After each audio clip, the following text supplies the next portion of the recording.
Well, the Blue Jays win and tie the World Series up at 2 games apiece in Game 4. And I know it's not really what we do necessarily for them, but we're turning on the cactus light. There it is. We are talking about the Dodgers losing, Blue Jays winning, and more in 30 seconds. Don't you go anywhere.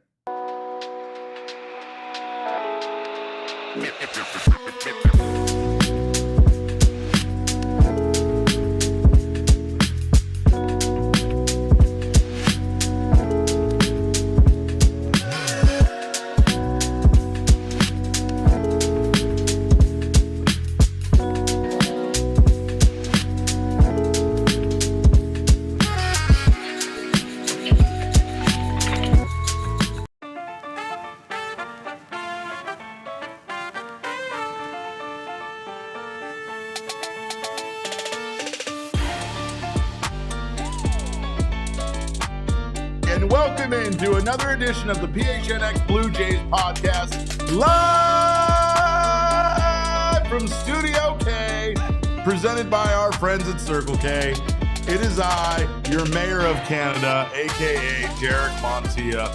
Glad to have you guys here. Glad to be not alone tonight. Of course, we got our guy Damon Pooch, aka Damon Dog, on the ones and twos. Bark, bark, eh? Over there. Bark, bark to the Damon Dog. And also, of course, not alone tonight, joining us for his expertise and to save my voice a little bit after our 3-hour watch along. It is the one, the only Thunderstick Jesse Friedman from Snakes Territory. Jesse, what a game we witnessed tonight, and what a win by the Blue Jays when, quite frankly, they needed it. Their backs were up against the wall. I know you don't say any game is a must-win unless it's an actual must-win game, but it felt like after the 18-inning marathon we experienced yesterday that the Blue Jays really did need to figure out a way to not let this series get to 3-1, and they did that with the win. Well, first of all, Derek, I think it's great that you did the watch along today as opposed to yesterday. Yes, when it would have been a bit of a long night. You would have done 2 watch alongs basically. Basically 2. Yeah, it was a double header essentially yesterday for sure. Yeah. And I don't do well, Jesse. You know more than most people how early I go to bed. So I'm sure you understand what a predicament I was in, just in general, staying awake to watch that game. I knew deep down in my heart that the Dodgers were going to win it, and they did. But today definitely felt like things were up in the air because of that game. The impact, and we're going to talk about that, the impact that Game 3 could potentially have on the rest of this series is huge. But tonight we see the Blue Jays get a win by a score of 6-2 when they, quite frankly, needed it absolutely the most. And now this series definitely feels like we're back to even. I mean, they kind of get home field advantage a little bit back with this win, and and things are back on track for this being a pretty epic series. I think I agree with you about last night's game, where it sort of just felt like we were all waiting helplessly for one of the Dodgers' big-time hitters to eventually hit a walk-off home run. And sure enough, it happened. Freddie Freeman basically just put all of us out of our misery as we were waiting for that game to end. It kind of felt like that's the way that things were going to go. The Dodgers, to their credit, I mean, their bullpen was outstanding. Will Klein wound up pitching basically just as much as Tyler Glasnow did. It was basically the Eric Lauer versus Will Klein game, more so than it was Max Scherzer against Tyler Glasnow. But yeah, tonight, I mean, sure, maybe I wouldn't use the word must win, but you know what? I basically would use the phrase must win because, being down 3-1 to the Dodgers, I mean, it's not impossible, but it would have been just an enormous hole for the Blue Jays to climb out of. And on the other hand, by winning this game, as you said, the Blue Jays effectively have home field advantage in the series. The series is certainly heading back to Toronto. And I mean, credit to the Blue Jays for responding after, losing a game like they lost last night, being able to bounce back from that without George Springer in the lineup, who, of course, is one of their best players. Really, really impressive stuff from Toronto tonight. Sean is a masochist. He wanted 20 innings last night so bad. I don't think any of us wanted that. But I will say that regardless of the outcome, it's hard not to call yesterday's game one of the best baseball games we've ever seen, right? And again, I think it just has to do with the back and forth nature of it. Once that game was tied, neither team wanted to give in. Neither team wanted to make a mistake. And neither team really did. Even when they did make mistakes, they were able to find their way back. Tonight, a different story. Tonight, it felt like after watching these two teams duke it out last night that we had no idea what we were going to see. And this felt more like, at least if you're rooting against the Dodgers or rooting for the Blue Jays, whatever way you want to word that, you definitely felt like tonight's game was more of what you would hope that we would see out of the Toronto Blue Jays. They got solid starting pitching, solid relief pitching, a great night pitching wise to hold this Dodgers team to just 2 runs. But more importantly, their stars step up. Vladdy Guerrero hits a huge home run that gives them the lead. And, they were able to tack on, 4 more runs to secure the victory and take away or even the series of 2 games apiece. But it definitely felt like what we might see more out of a Dodgers team having weaknesses or being susceptible to a loss like this in the postseason. Ohtani was outstanding. He was amazing once again. And it's more incredible that he did it after last night's marathon than anything, right? The fact that he was standing there making Damon sick and me wish he was on any team I rooted for by, showing his pitching motion at like 1 o'clock in the morning in the clubhouse when they're talking about him having a game that day. But again, it was more about the Dodgers or the Blue Jays being able to do enough offensively and then really being able to tack on against the Dodgers bullpen this night where they were uncommonly good last night. Yeah, I mean, I think a ton of credit goes to Shane Bieber on the Blue Jays side. Absolutely. I mean, after the marathon of yesterday's game, I mean, you always love it when your starter goes deep in the playoffs, but you especially love it when you you just pitched 18 innings of baseball the night prior. Your bullpen's in a bit of a tough spot, and of course, that was the start of 3 games in a row, back to back to back days in Los Angeles. So just enormous for Toronto to get some length out of Shane Bieber today, 5 1/3 innings. He was really good. And I think it's easy to forget, Derek, like Shane Bieber had Tommy John surgery in April of 2024, just a little bit over a year ago. If you want to kind of dream on what Corbin Burns could contribute to the Diamondbacks next season, I know Bieber had his surgery a couple months earlier in the year. But yeah, I mean, Shane Bieber's doing it. Like he's pitching in the World Series. Maybe he isn't the same guy he was a few years ago in Cleveland, but I mean, he was more than enough tonight against obviously a really good Dodgers offense. Surrendering only 1 run on 4 hits.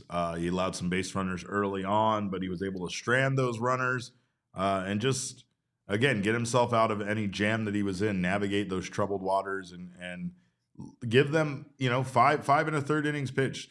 We haven't seen starters go really long this postseason. Yamamoto being the very special unicorn there in the case of this particular postseason. But I mean, overall, you kind of felt like if this game did get down to being close and it being a bullpen game, that you did feel like the Blue Jays were going to be in a better position than the Dodgers. But honestly, like it's the inconsistency from the Dodgers bullpen is what they've seen all year long, and that's something I know that frustrates many people that root for the Dodgers. Right? It's the fact that you can see that bullpen be as good as it was last night, but then tonight have a night like they did where they really couldn't seem to go out there and hold the Blue Jays in a similar fashion when this game was still relatively close. So. Again, it feels like that ramifications of that third, that 18 inning marathon there in Game 3 is going to last beyond the Dodgers being able to just win that game. I feel like it's going to last throughout the rest of the series. And tonight, quite frankly, the Blue Jays were able to hold the Dodgers and use less pitchers, so they were able to, kind of save themselves some arms there in the pen. It would have been nice if Jeff Hoffman hadn't even had to warm up toward the end of this game. I know things got maybe a little more interesting in the ninth inning than you would have liked. But yeah, Hoffman still didn't have to pitch in this game, which was a win. Obviously, a number of other Blue Jays relievers did get days off. They still had to use Luis Varland toward the end, so not Yeah. everybody. It's going to be hard to win any game in the playoffs without using at least a couple of your key relievers. But yeah, I mean, this is setting up in a fascinating way, Derek. I mean, our next game, we're looking at Trey Yesavage again against Blake Snell. It is. Yesavage is such a fascinating story to me, having made his first start of the season in high A, and he had three major league regular season starts. And now he's made more starts than that in the postseason, and he's about to take on Blake Snell and of course a very pivotal game 5. So series only gets more and more interesting from here. But yeah, I mean, just huge for the Blue Jays to be able to come out of here with a win and do it in a fairly comfortable fashion where they didn't have to really tax the back end of that bullpen. Well, let's take a look at the count from tonight's game there, thanks to our friends there at Desert Financial Credit Union. Final score on this one, 6-2. Toronto Blue Jays out-hit the Dodgers 11-6. Again, offensively, the Dodgers look like a team that was, dealing with a hangover, dealing with that late night, 18-inning game. Meanwhile, the Blue Jays, not much better, but definitely more productive offensively. 3 for 11 with runners in scoring position, where the Dodgers were 0 for 5. The Blue Jays had 2 extra base hits, including that Vladimir Guerrero home run. Dodgers just had the 1 double. And then expected batting average was in the Dodgers' favor, 272, 256. They were hitting the ball hard, but they were finding a lot of gloves, a lot of defenders out there. And just, again, credit, like you said, to Shane Bieber, who, when he did allow some base runners, was able to get out of it without much damage being done. Also, Chris Bassett. I mean, 36-year-old Chris Bassett, who has turned into somehow one of the most reliable bullpen arms this postseason. He's been incredible so far during the postseason. In 5 games, he has not allowed an earned run, and he has 8 strikeouts with a 0.30 whip, Jesse. Pretty damn good from the vet.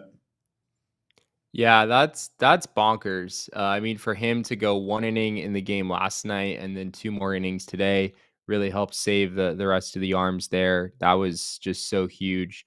This Blue Jays pitching staff as a whole, Derek, I mean, on paper, like it doesn't make a ton it doesn't look all that great on paper, frankly, but it's just kind of working. Like it's doing just enough. Like Shane Bieber has a 3.57 ERA in the playoffs, and Trey Yesavage is, kept the Blue Jays in games, had some really big moments. Kevin Gausman has pitched pretty well also. Max Scherzer has had his moments and at least was able to kind of keep the team afloat for a while in game 3.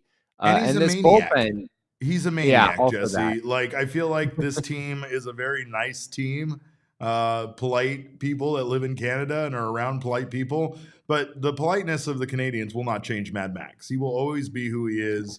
And it was demonstrated when they were interviewing his teammates, asking them if they go talk to Max on game day. And apparently, when Max Scherzer has his headphones on, that means that at that point of the day, you're done talking to Max pretty much the rest of the day, which I found to be hilarious and reminded me a little bit of what I've heard about Randy Johnson, for sure. Like, a lot of people were like, yeah, you did not talk to Randy Johnson on days that he pitched. But taking a step back, though, Trey Yesavage, like you said, kind of reminds me, and I brought it up on the show, a little bit of Philip Abner, right? A guy here for the Diamondbacks that was at one point pitching for Hillsborough and then found himself in a game against this Los Angeles Dodgers team, striking out Shohei Ohtani and striking out Freddie Freeman. So, like, it's amazing how fast the progressions can be for some of these guys. And I quite frankly, I know that you and I will probably get into it at some point down the road. But as far as 2026 is concerned,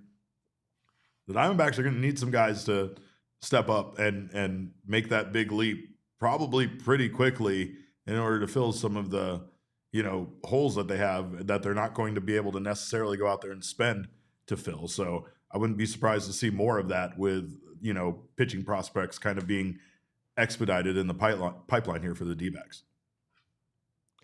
That's true. I mean, it'll be really interesting to see this offseason how the D-backs balance, like, giving opportunities to those young guys while also maybe trying to fill in the gaps a little bit, trying to Yeah. bring in some veteran players so that you're not expecting too much from some of those young guys. It was great to see some of those players step up, but you want to give them the appropriate amount of challenge and responsibility going into next year. A lot of that, of course, is just how much money are the D-backs willing to spend this Yeah. offseason? And I don't really know the answer to that question, Derek. We'll see how things turn out. I don't think there is an answer. Like, again, they have surprised us the They last probably few don't know off either. Yeah. Yeah. I'm sure, it's like a lot of things, right? Like when I take my daughter to Disneyland, I'm thinking, God, I hope I don't spend more than, $500 on a bunch of crap.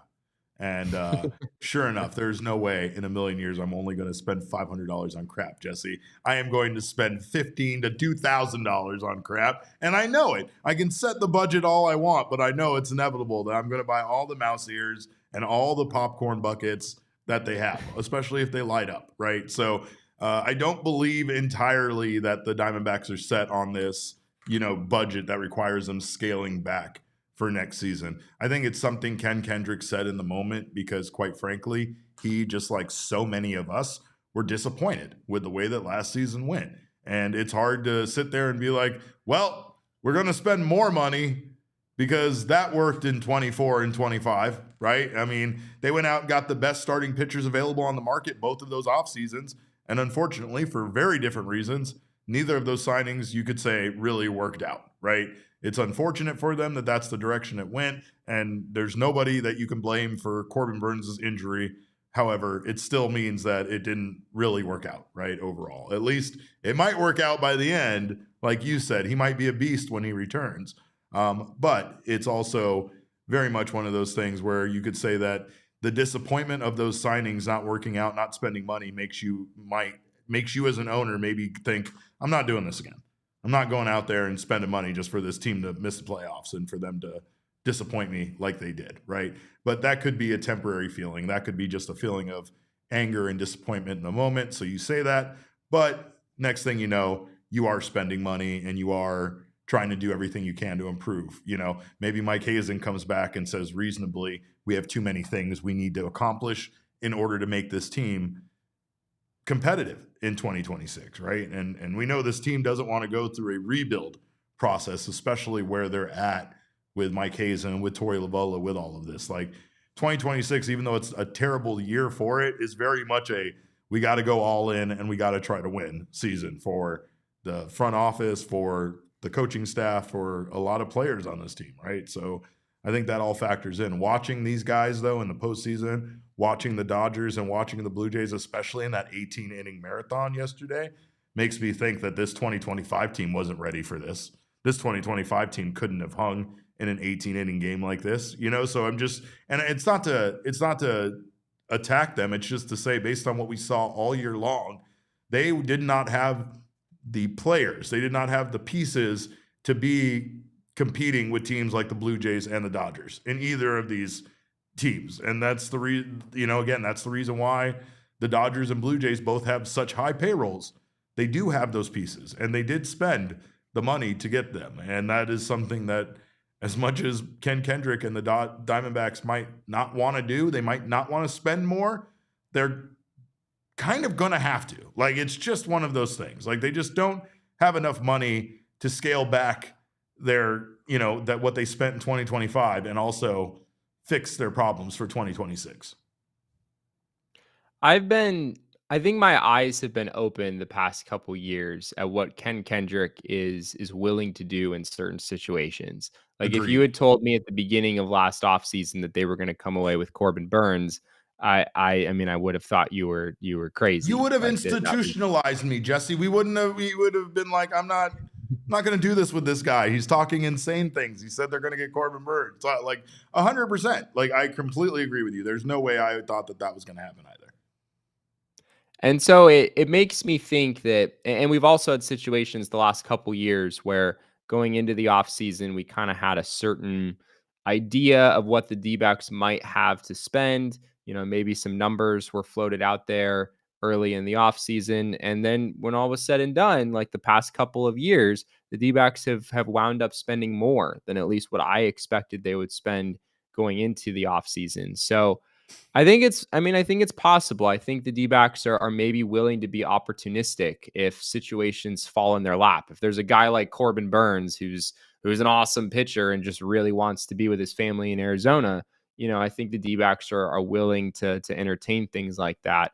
At the same time, I mean, we have heard, I think, from both Derek Hall and Ken Kendrick at this point, they've pretty openly just said that the payroll is going to be lower. We don't know how much lower. That doesn't necessarily mean that they're really cutting, significantly going into next year. But the Diamondbacks ran a really significant payroll, relatively speaking, this past year.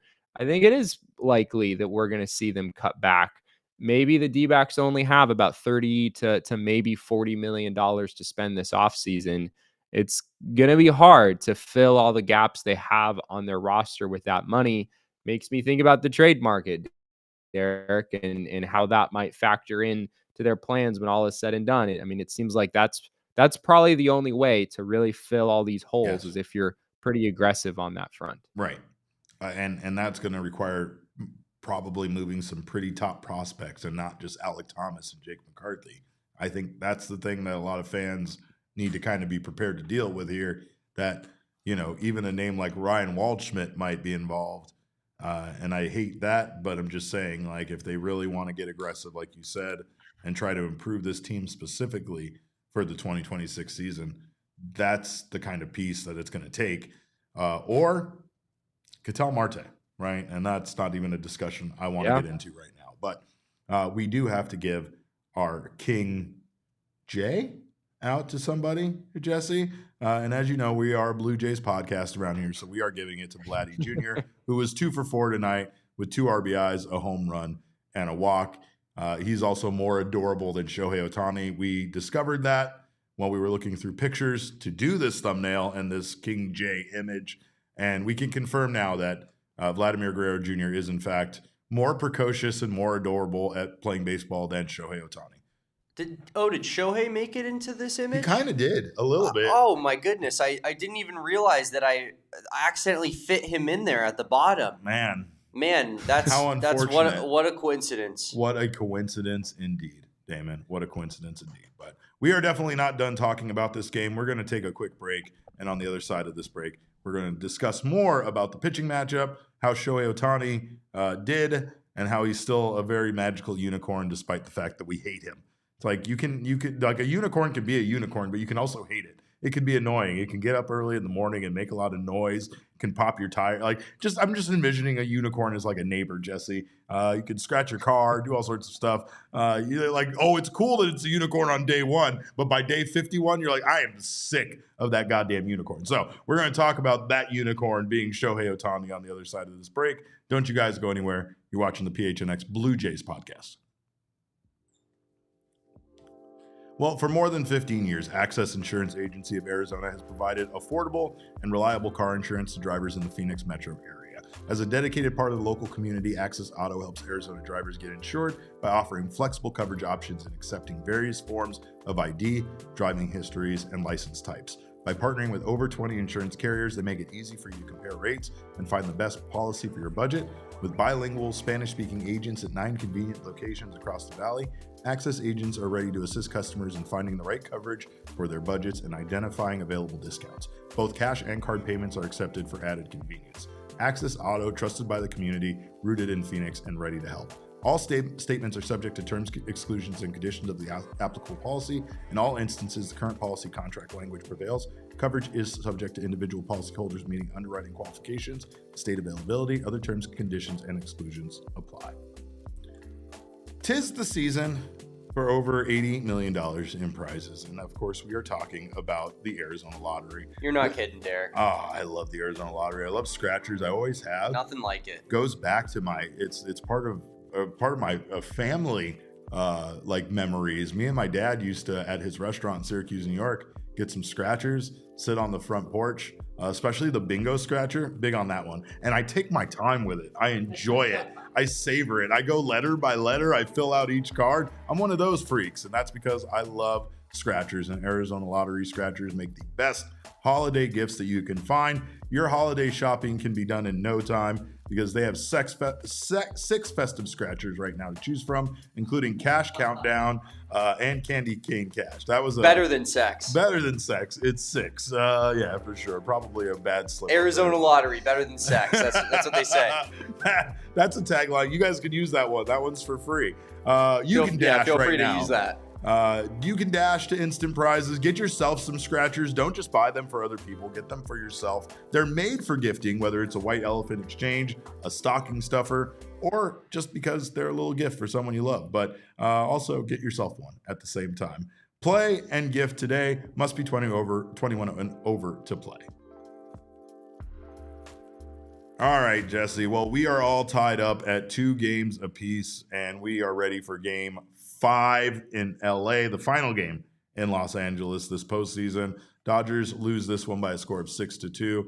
And Shohei Ohtani, quite frankly, was amazing on short rest. I say that because his counterpart, Shane Bieber, the one place that you could argue is he did not have to play yesterday in that baseball game. And the stuff that Ohtani continues to do, I think never ceases to amaze any of us any longer, whether it's an amazing defensive play, whether he's able to go out there and give, the Dodgers 6 innings, even though he gave up 4 runs on 6 hits. Like, it wasn't a great night. He still struck out 6 and walked 1.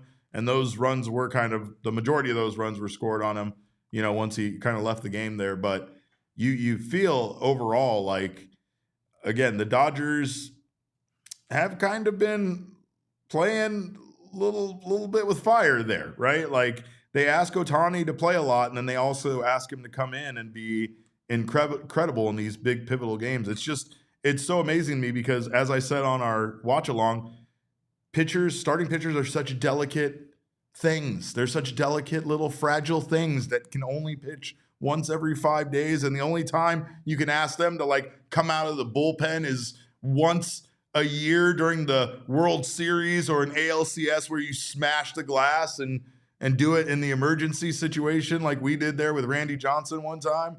But it's just incredible what they asked this guy to do and what he's able to do for them, quite frankly. I know he just DHs, but still it's in the instance of yesterday, the preparation, playing in that long game, being a part of it, being on base as often as he was, right?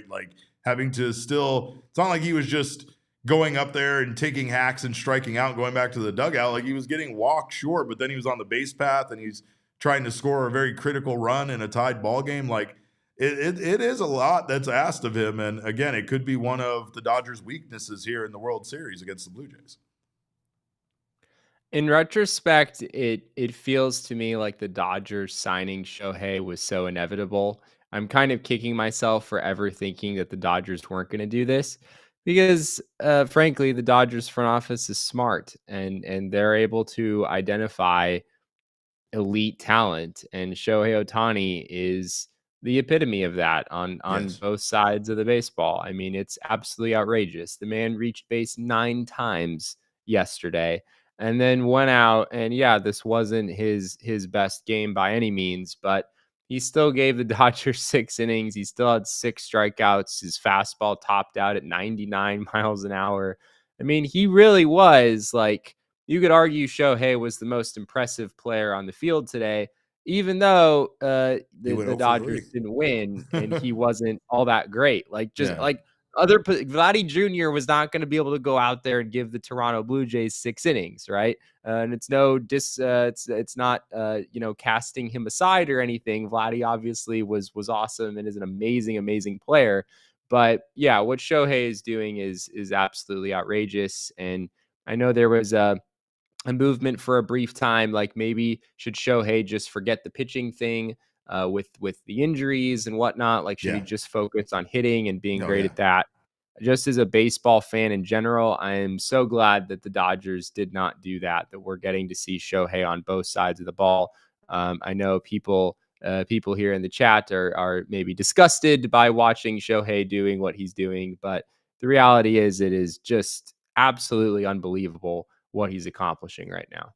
It's like I don't think we've had a comment since Derek started talking positively about Shohei. Yeah, it brought the whole chat to Like, a screeching a halt. screeching halt. Yeah, Like, everybody's like, oh, there's yeah. no more people watching the sure. show any longer. They've all abandoned And us. to be fair, I'm right there. I mean, I'm right Damon's there with the ready chat. to walk out. Checked out. I think I fell asleep. He took his headphones off, and I saw him get up and like check his watch a couple of times. Left the room. I mean, again, it's what I was saying about the Dodgers. The Dodgers have earned the right, based on how good they are, to be hated. Right? 2 championships, even in 5 years, is special in the game of baseball right now. You are not. There's teams that aren't able to win one ever, or even appear in one, let alone appear in the World Series as often as the Dodgers have over this particular stretch, and win as many as they have. And if they win this one, then it's hard not to definitely describe them as one of the most elite baseball teams in this particular era of baseball, right? But because of that, they have earned the right to be hated. No matter how much I say they're a likable bunch of guys, because I still feel that. I talked about, of course, Mookie Betts being this. He's the problem, Damon. Jesse and Damon too. Damon, I already told this too. Damon knows. He's the problem, Jesse, because he is the one that befriends the other players and gets them to want to come over to the Dodgers. Shohei is obviously the problem because these baseball players growing up that are elite themselves are going to want to go play with Ohtani because they've worshipped him since they were young, and they are going to get to live their childhood dream by going to play with him. But it's Mookie Betts that's going to keep them getting players in their pipeline with his podcast and his nice, like he's so nice and everything, right? But yeah, I mean, they deserve the hate they get, and Ohtani, in a way, deserves it for how incredibly good he is. He is a generational player in a sport like this where if you are not a fan of his team, you probably are going to start to hate him. But you have to, no matter how much you hate him, appreciate him for what an incredible baseball player he truly is. And for the reason why he generates so much hate isn't because of his attitude. He's a little baby angel. He's one of the sweetest people alive, allegedly. Damon, meanwhile, will tell you that he's a criminal that should be locked up. But it's because of how good he is, right? And what we're seeing is special. He's running the operation. But we've said that he's the head of Yakuza. That's a whole other thing. But I will say, though, that once again, even with the Dodgers and all their success and everything, they might be running a little thin now at this point, right? And again, it might be that same thing. Like, yes, watching Ohtani was incredible today, but he still went 0 for 3 today at the plate with just a walk, instead of what he contributed yesterday. He had 2 strikeouts today, right? Not just Ohtani. The entire lineup seemed like they were tired. Like the entire Dodgers lineup definitely seemed like they were hungover, like celebrating the win last night might have been maybe gone on a little bit too long, right? Meanwhile, after the game, Vladimir Guerrero Jr. was talking about coming into the clubhouse, his teammates hanging their head low, and him having to remind them that, this isn't over. There's still 2 more games to be won by the Dodgers, and we still definitely have a chance. And my favorite part about it is that Vladdy told them, turn the music back up. If you want to listen to music, let's listen to music. This is something you and I have experienced in the clubhouse where the moods couldn't be more different from a loss to a win, and that's just during the regular season. You walk in during a loss, and it's miserable, but you walk into a win, there's still shaving cream on the floor. The music is blaring so loud that we can't even attempt to get video, and the vibes are high, right? And I think that what Vladdy did was very important last night for this team to come out with, the energy that they had today. The dynamics, I imagine, were interesting. Like yesterday was such a deeply emotional game and deeply emotional win for the Dodgers that I'm sure in the back of their minds, they're thinking, the job isn't finished. We're just up 2-1 at this point. There's a long way to go. But I wonder if from the Dodgers standpoint, maybe there was an element of it was hard to sort of control your emotions. Like that game felt bigger than just winning 1 out of the 4 games that you need to win in order to actually win the whole World Series. And so maybe there was a bit of an emotional letdown for them today coming off of that they just weren't quite as locked in as they could have been. I'm just speculating on that front. I mean, maybe Shane Sure. Bieber was just really good. But yeah, I mean, the Dodgers had one extra base hit all night, and it took until the ninth inning against Luis Varland for that to happen. So Yeah. it was, and even, I mean, obviously the Dodgers struggled to score for much of the game yesterday as well as the Blue Jays did too. So we have seen a bit of a lull here in the Dodgers offense. The last 18 innings or so. Would be interesting to see if that continues the rest of the way. Well, Sean in the chat says, I feel like everyone thought that game last night swung everything in the Dodgers' favor and that they would just cakewalk their way to a title. And I agree. I think that was the sentiment today.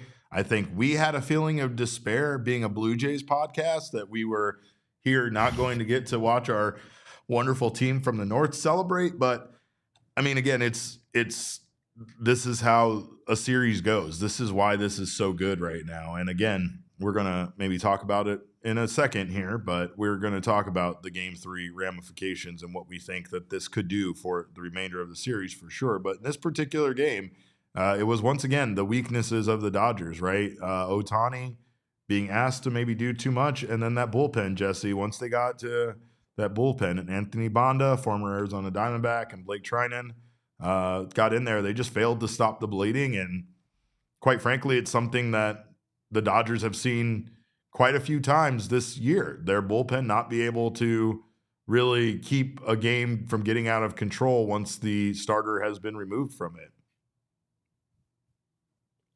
Yeah. I mean, it is really difficult for a team to throw as many different relievers as you did yesterday and then bounce back and suddenly try to fit the pieces together. Especially when their track record hasn't been that good this season, right? Like their relievers, quite frankly, were shockingly good last night. The game plan Dave Roberts put together throughout that I mean, as much as we said earlier, I was waiting for the Dodgers to inevitably walk it off and win it. I really was just surprised as the game continued to go on that the Dodgers still had relievers that could go out there and keep this thing tied. And quite frankly, not just keep it tied, but like the Blue Jays weren't really getting many even scoring opportunities or base runners. The Dodgers, meanwhile, had quite a few throughout, that stretch, but the Blue Jays were able to get out of it. Meanwhile, the relievers last night were awesome. It's just, this is a problem with that Dodgers bullpen is consistency. And also, yes, like you said, being asked to do that last night and then being asked to come back out here in another pivotal game that was close and keep it close late in the game. Yeah, I mean, I can't imagine what it was like yesterday when it's just bullpen chairs and no actual people standing in the bullpen. It's I wonder like what do you do if you're a bullpen coach at that point? Like I imagine your job's done, you just go like hang out in the dugout with everybody else. But you can't there are weird rules, right? Because I remember them saying at one point when they were talking about Sean Larkin, and maybe this was just overall on the field. But I remember them specifically saying they could have only so many coaches in the dugout. And so I don't know, sorry, bullpen coach, max capacity. Keep your ass out there. I don't care if there's nobody out there. Play with a squirrel or something. Figure it out. You don't have games on your phone? Get Candy Crush. Yeah. I mean, maybe that's what it was. I do think, I mean, coming into the series, it was clear that the bullpen was going to be a big weakness for the Dodgers, or we at least suspected that was going to be their undoing if something went wrong for them in the series. And we have seen that. I mean, despite what happened in the game yesterday, that was at least part of the story here today, as you mentioned, Anthony Banda not having a great night, and the Dodgers bullpen on the whole has been kind of spotty. I wouldn't call the group reliable by and large. And that is, I think, going to be one of the key differences, one of the key X factors in this series moving forward is which of these bullpens is better the rest of the way. Are the Dodgers able to get enough length out of their starters so that they don't have to rely on that bullpen all that much? They can kind of just stick with their couple of key guys at the back end. Or are the Blue Jays able to continue to get to that bullpen a little bit earlier and force the Dodgers to use all these different guys? I suspected going into the playoffs that eventually that issue would bite the Dodgers. Yeah. Really hasn't up to this point where they're playing Toronto, but we're starting to see that become an issue for them.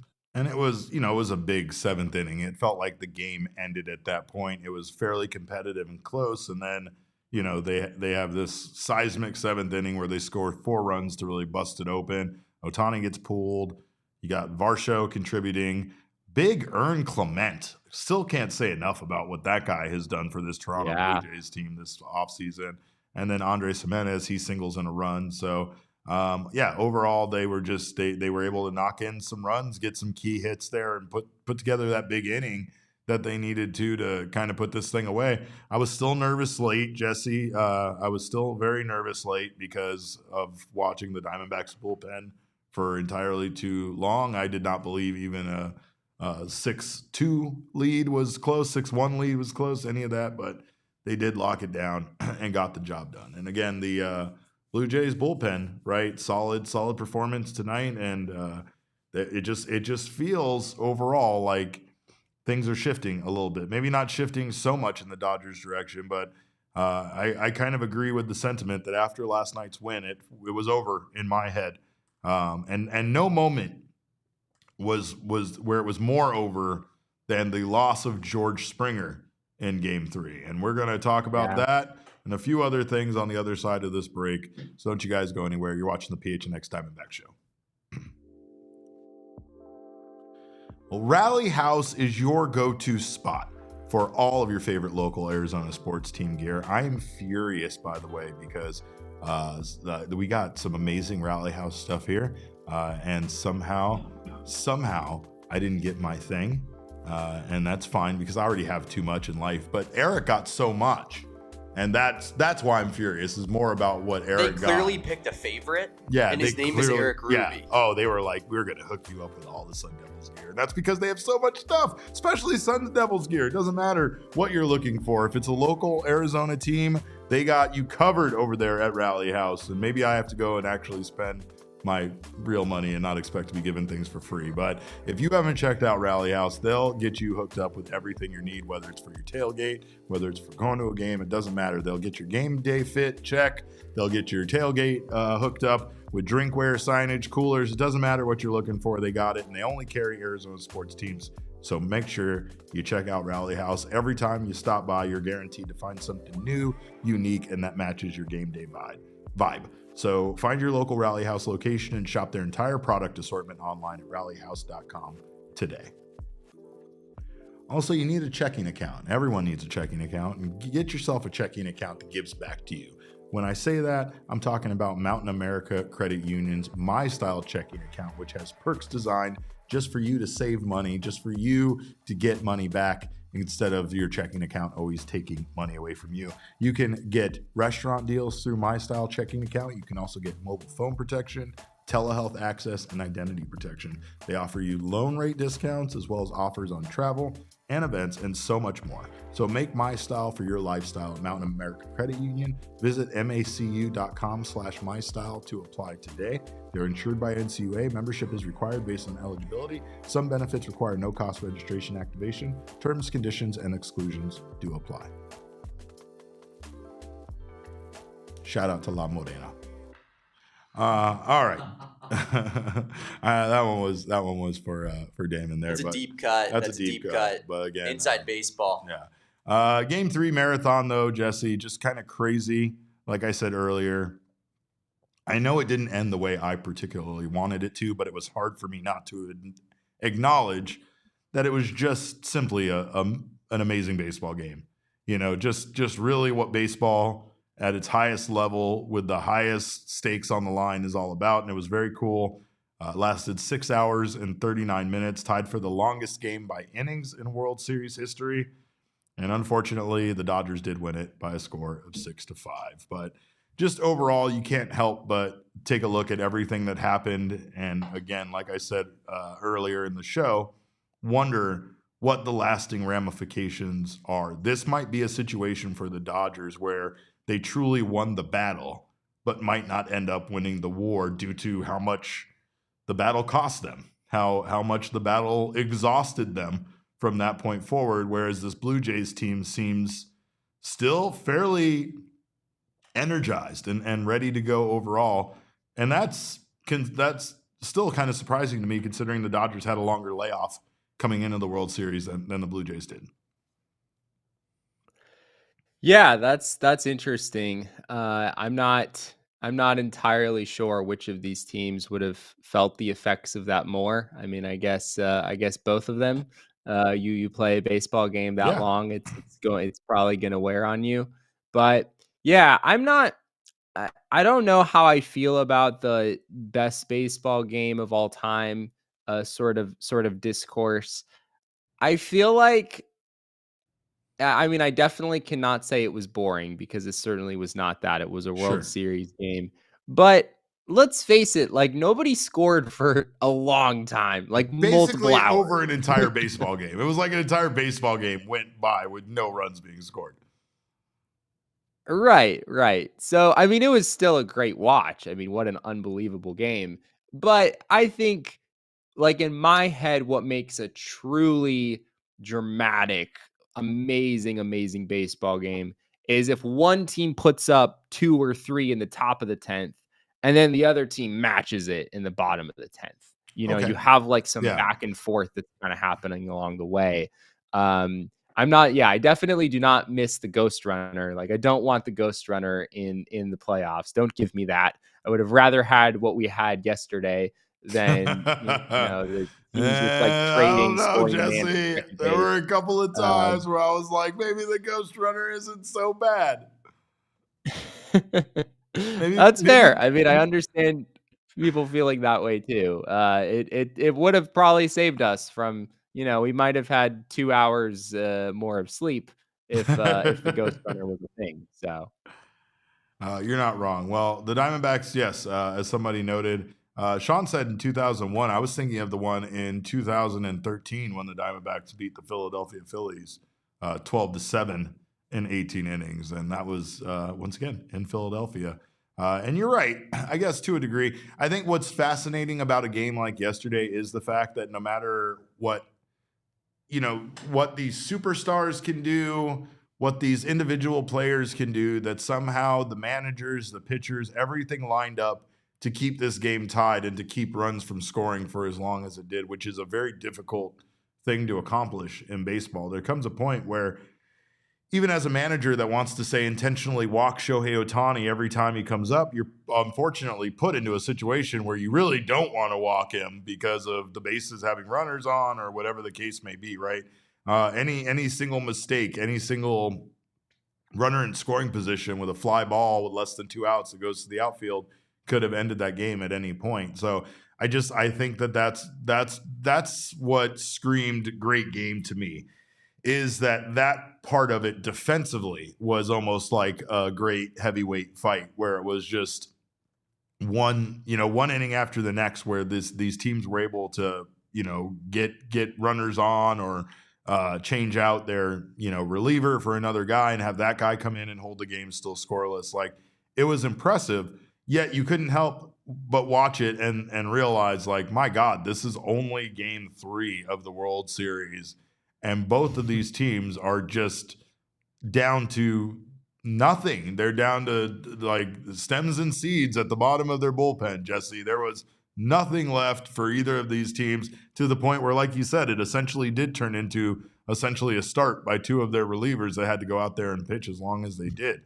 I just did find myself going several times, every time the game went later, going, my God, what is this? What does this mean for the rest of this series? What does this mean for both of these teams? And maybe winning it wasn't the best thing, because you do get on kind of a high after winning a very lengthy baseball game like that, and you still have 2 more games that you have to win before the thing is said and done. absolutely, yeah. I mean, I guess only the Dodgers really have a feel for how they reacted to that game and whether maybe that impacted their performance in this game tonight. I do, I do think on the Blue Jays side there are a lot of different players who deserve credit for for them being right in the thick of the series after 4 games. I mean, the way that Toronto's offense has carried them, not just in this series, but in the playoffs as a whole. I mean, the Blue Jays have played 15 postseason games, and their team slash line is 285, 348, 475. Like that's insane for them to be hitting that way as a team up to this point. Yeah. And I know the offense was a little bit lean for them for a good while. They played 2 9-inning baseball games basically, and they didn't score a single run in the second half of that. But on the whole, I mean, you just feel like this Blue Jays offense is going to be able to deliver time and time again, and Correct. it's made me think. I think my view of starting pitching, the importance of starting pitching in the playoffs has kind of lessened in recent years. I mean, after seeing what the Dodgers were able to do last year, even though their starting pitching, frankly, was kind of a disaster throughout the postseason last Yeah. year, Yeah, and it yet really the was. Dodgers still went through and of course won the World Series. And then this year, what we're seeing on the Dodgers side, of course, I mean, their starting pitching has been spectacular, but Toronto has gotten to this point really just because their pitching has done just enough and their offense has been awesome. And Yeah. if your offense can have the depth that this Blue Jays lineup does, where it's not just Vlad and George Springer when healthy, but it's Yeah. also Addison Barger and it's Ernie Clement and it's Dalton Varsho. The list goes on. I mean, that can really carry you. That can really carry you in the playoffs. Man, the bottom 9, the 6 through 9 hitters, man, I mean, they just contribute. I know Isaiah Yeah. Kinner Falafel didn't today, but Andres Jimenez, big earn dog, Clement, right? Dalton Varsho, like these are the guys that really are making a difference because they're getting on base and they're making themselves available when Vladimir Guerrero Jr. comes up, when Lucas comes up, when some of these other hitters come up. I mean, Bo Bichette, I feel like, is still trying entirely too hard because of his layoff to get back on track. But once he settles down, I think he's going to contribute more than he already is. And you brought up George Springer. He is a big X factor here in all of this. George Springer, again, that loss, because in a way, like Vladdy and George have been leading the way, offensively, it felt like the loss with his oblique situation in yesterday's game was it, honestly. And that was long before we got into those extra innings. It just felt like a devastating moment, similar to when I saw Jackson Chourio leave the game for the Brewers. Like, I knew that game wasn't going their way, and that series definitely wasn't going their way. But the minute I watched Jackson Chourio hobble off the field, I was like, oh, it's a wrap for the Brewers. It's over. And I felt that about George Springer. But now, apparently, even though he wasn't in the lineup today, he was available off the bench, which is a very good sign for the Blue Jays. And it very well could mean that he is in the lineup in Game 5 for this team. And that would be huge because, again, just for their offense to continue to, try to go out there and do to Blake Snell in Game 5 what they did to him already in Game 1, and especially be patient. Hopefully get to that bullpen as early as they possibly can, which means, again, success for that team because that bullpen is already taxed. And we could see them take the lead here potentially before going back to Toronto. I think a Diamondbacks connection that kind of comes to mind for me. I mean, the Dbacks have a long way to go before they're like the Blue Jays, before they're ready to go on a run like this. I think Correct. that's pretty clear. But you can kind of imagine a world where the D-backs could be a team that's kind of like Toronto is now, where there's a lot of depth in the lineup. They have the kind of core of position players in place already. They don't swing and miss a lot, just like Toronto. The D-backs have not been a team that has struck out a whole lot in recent seasons. It's just a matter of getting the pitching to a place where it's viable. Toronto's pitching is not awesome, but it's good enough. Like it allows them to stay afloat. They have enough of it. They've got a few relievers they can rely on, and they've got just enough pitching to put together a decent rotation for the playoffs.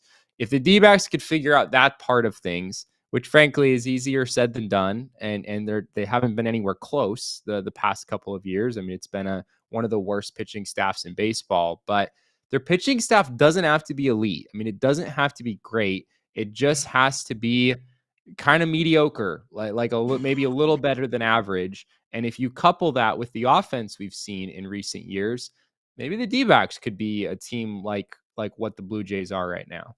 You have no idea how many times this season, Jesse, that Damon and I looked at a glance for an opposing team we were going to face and said on this show, man, could you imagine what we would be if we had the 15th best bullpen in baseball, 16th best? Like, we do not aspire to have us be the top 5 bullpen because we know we will never have that. But man, like you said, with one of the top 5 offenses in baseball, to just have a mediocre ERA for your starting pitching staff and your bullpen pitching staff probably would have led to us having 10 more wins this season easily and making the postseason, and perhaps even being somewhat more of a contender than I could even envision this team being right now. But got to give imagine, Jesse. Got to give a shout out to our guy Brandon Chips for his super chat. Thank you so much, Brandon. He said, I'm not doing it too late this time. You did not, sir. So thank you. He said, great to see you, Jesse, and hope everything is going well over there for you, brother. Cheers to off-season news. Can't wait till we have some off-season news, and I think I speak for both of us on that behalf. But I did want to let you guys know, of course, if you did not know, on November 22nd, we are going to be having our 4-person scramble benefiting the Big Brothers, Big Sisters out there at the Arizona Grand Resort. The entry includes a donation to our friends at Big Brothers, Big Sisters. Range balls prior to our golf event with an 18 holes with a cart golf event. We'll have games throughout the event as well as raffle and tournament prizes. So make sure to join us for that November 22nd from 8 a.m. to 3 p.m. out there at the Arizona Grand Resort. We would love to see you guys out there. One person who we would love never to see perform at a baseball game, specifically a World Series game anymore, Jesse, is Brad Paisley. Brad Paisley, well-known country musician, came out and sang the national anthem prior to Game 3, and we have some pretty damning statistics to back up why Brad Paisley should maybe never sing the national anthem for a baseball game again. He did it back in 2017 before Game 2 of the 2017 World Series. That game went 11 innings. He did it before Game 3 in 2018, as you know, because they've talked about it entirely too much on this particular broadcast, that Game 3 went 18 innings. Then World Series Game 1 in 2024 went 10 innings when Brad Paisley sang the national anthem. And now, yesterday in 2025, Game 3, 18 innings long. Jesse, as you know, I am a man of science. You know that from our years of being friends and working together. I'm not sure that's the phrase. I am a man of science. I am a man of facts. I am a man of reason. And I do not understand the magic going on around here, Jesse. I don't understand the magic Brad Paisley has over baseball games, nor do I understand that Etsy Witch situation with the Seattle Mariners. It's Halloween time, and I'm feeling very scared by all of this, and I very much do not like it. But there's something to this. This is not coincidence. I think Brad Paisley is doing something to impact these baseball games. I can't prove it, and I don't know what he's doing, but I feel like it's not magic. I feel like he's just interfering with the game of baseball.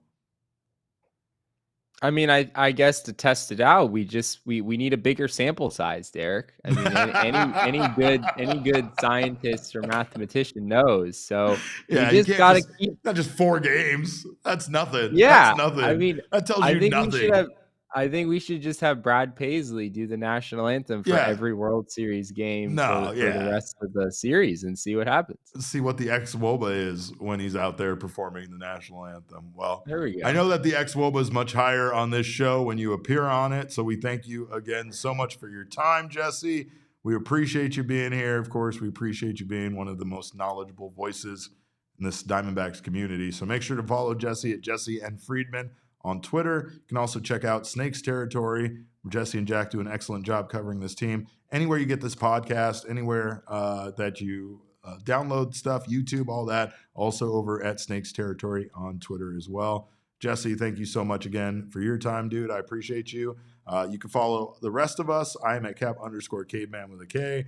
Damon is at Damon Dog with a DAWG at the end. And especially on a night like this, we are all Damon's dogs. Bark, Bark, bark. bark. Our show is at PHNX_Dbacks, but as always, all roads lead to at PHNX_sports on Twitter, Instagram, and Facebook.